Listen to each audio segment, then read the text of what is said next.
Yes, ma'am. I'm going to agree with Dr. Bull about communications. I believe also that this is a moral issue. For some reason, our kids are not getting the basic from home. The basic that you need to respect your neighbors, your family. They're not getting that at home. So I think it's a moral issue. So the issue about stopping to smoke. They have a big campaign, right? A massive campaign where they show things that we don't actually want to see. Correct. So I believe that the communication, like Dr. Wallace said, go out there, moral issue, and if it hurts, it hurts. That's what we need to get the community to start thinking about moral issues. And I think if we had that kind of advertisement, we will get something across to the community. You know, it's interesting to think about what you just said and look at gangs are a public health issue. Things that kill you are a Exactly. public health issue, and there might be, I don't know, kind of making this up, there might be an ability for us to get resources if we reached out to some of the public health foundations, and a lot of the anti-smoking ads are paid for by federal public health money. So again, I'm making this up, but maybe we could reach out to some of those public health entities on this. So that was very helpful. Thank you. And also, I was watching TV yesterday, and he's Christian, his name is Bill Wilson.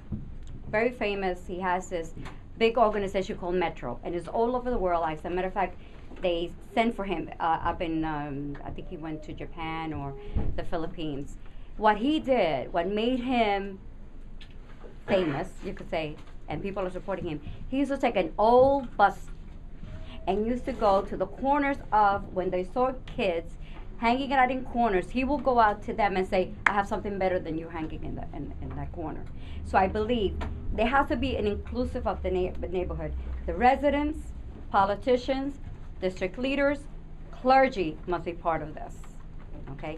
And in that, if anybody wants to look up Bill Wilson, his idea was, let's get that kid off the corner. He used to go in an old bus, pick them up and say, I have something better for you. And then now he has 40 old buses that he goes through the whole, it started in Brooklyn, Bushwick, now he's all over the place, pick up the kids. We have to get involved. We cannot have them come to us. We got to go and get them. Thank you. Thank you, Xavier Rodriguez, I'm the District Manager of Ward 5. I think that all of the ideas that I've heard this afternoon are terrific, and we should immediately look into them. And Speaker, Chris. along with Chris, I think that the initiative has to be immediate. No. Okay? We've got to go into the agencies that already exist within this community and find out exactly what is it that they need. Okay? And we have the capacity to do that. As you have the capacity to find out in terms of all of the city agencies and the ones that were prominently mentioned, the Board of Education, the Police Department, in terms of if there's no new money, what is it that they do have that we can begin? Because maybe they're doing something that just ain't right, and they could be doing it in a different way. Exactly. Okay. And I think that's awfully important. If you want to send out the message that you're really serious, whether it be a 3-point, 5-point, 10-point, 20-point initiative, Right. it just has to be announced immediately. For me, I want to go back to the police department, which is very important. And I know the economy is horrible. I don't know when the next classes are coming out. Okay? These impact initiatives at least establish some order in terms of people want to feel safe. If you want more, community residents to start talking about the fact that they're going to report this, they want to see some blue uniforms out in the street. Okay? And my understanding is we're only talking about one class that possibly may come in the new year. Okay? Right. Well, let me just say, I mean, the mayor has asked all the agencies to do a certain level of cuts. What are the cuts that Police Commissioner Kelly is going to propose? We don't know. We'll probably find that out. I would assume certainly later this month, probably closer to the end. and I don't even have to ask Fernando before I say this. Fernando, myself, everyone in the council, we will do everything in our power to make sure we don't lose one police officer in one police class. We've been successful in the past in preventing classes from being eliminated, in reducing cuts to the police department, but what you're saying here, I could be in any neighborhood in the city. That's not to minimize you saying it, it's to say that is the need. And you may hear from us soon saying there is a proposal to reduce police classes. I hope not, and I need you to come to a rally, or I need you to write a letter or send an email, because I agree with you. We don't have enough. You don't have enough, and it's getting back to the old days, unfortunately during the Dinkins administration, when we finally had to come to terms with that we had to have a special tax to hire more police, you know, and it'd be sunset maybe a couple of years from now.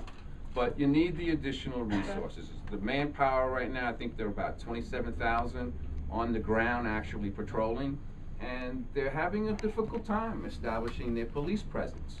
I mean, right here in the borough of the Bronx, between Board 7, Board 5, and Board 4, we're all together. And they're just going to our most remote boundary lines. They're walking across the street, you know, committing crime in one district and running to the next and committing crime there. This whole thing about a watchtower in terms of resources. There is one watchtower for the entire borough. Yeah, that's crazy. I mean, that's crazy. Right. Yeah. Right. Okay? So you want Right. residents. And they help. And they do. And you want residents to speak out. But I think that the citizens throughout the city of New York are afraid, and they have the responsibility if they see something to say something, but they're afraid. And I understand that. Okay? And, you know, I think that once we start showing that police presence, that we're gonna put, you know, our money where our mouths are, then people will begin to speak up, you know, and I think that's vitally important. Then you can start talking about having all these block watches and patrols that'll be willing to go out in the street. Now, they're not gonna do it. No, I get that. Yeah? Thank you very much. In that regard, if we can't get more watchtowers, there certainly needs to be more patrol cars out on the street. It's rare for us to see patrol cars patrolling the streets or even sitting on a corner. And where we see that there's a high incidence of gangs, we need to have patrol cars stationed right there on those corners to make sure that the gangs know that there is a police presence. Hi, Fernando Cabrera, District Manager for Board 7. So just as was mentioned about putting police in specific locations and about areas for kids to go, unfortunately, at night especially, a lot of our kids are hanging out on particular corners where you may have a store that is selling alcohol to minors, Okay. selling loose cigarettes to minors, Right. and they're creating an environment that is conducive to these negative peer conditions. We have to do more Cracking down on to those. crack down on that, but also appeal to the state to change state liquor law regulations, that communities have a say on businesses that sell off-premises liquor, for off-premises liquor consumption. If communities had a greater say as to who can get a liquor license in their neighborhood, they could reduce, sometimes streets where they have 5, 6, 7 grocery stores that are all selling liquor, and they become an alleyway for criminal mischief and other behavior that leads to these incidents. So we need to do more with regards to holding businesses accountable for their actions as well, not just blaming the kids, but for holding them responsible for creating the conditions that allow these kids to come in. I absolutely agree with you on the SLA, and also we should think about particular establishments like that where we might want to, talk to the mayor's office I forget its new name. Its old name was Mayor's Office of Midtown Enforcement, but they are citywide, and they can help us target these establishments for closure once we build up a nuisance abatement case. Yes. So I'd asked the community board district managers, and Fernando and Helen will talk to the other council members to try to make lists of places, what's going on, and then we could see what we could do about that. So. Let me just recognize that we have reps from Assemblyman Castro's office. Senator Rivera's office and Congressman Serrano's office. Terrific, thank But you, we have Ben. somebody, go ahead. Jim from Yes, Council go ahead, Member Jim. Council member has put in sample legislation that there be a division set up in the Department of Youth and Community Development, whose sole job is to find jobs from the private sector and from the nonprofit sector on a year-round basis, so that they're not just summer jobs, but year-round. I think we need to revise it or look at it, and so that our young people know that we care enough that we want all of them who want to have a chance to join the workforce. You know, not to I'm not set familiar with the bill. feeling. Why don't you pull the bill and bring it by and leave it with Chuck or Ramon to take a look at? Yeah, but it's the feeling that young people should have that, hey, I'm a young person and society is saying to me, we're gonna find a job for you if you're gonna follow that route. And the other thing is just personal, raised 4 sons, 4 male sons in the South Bronx over 45 years. Young people feel so disconnected that nobody talks to them.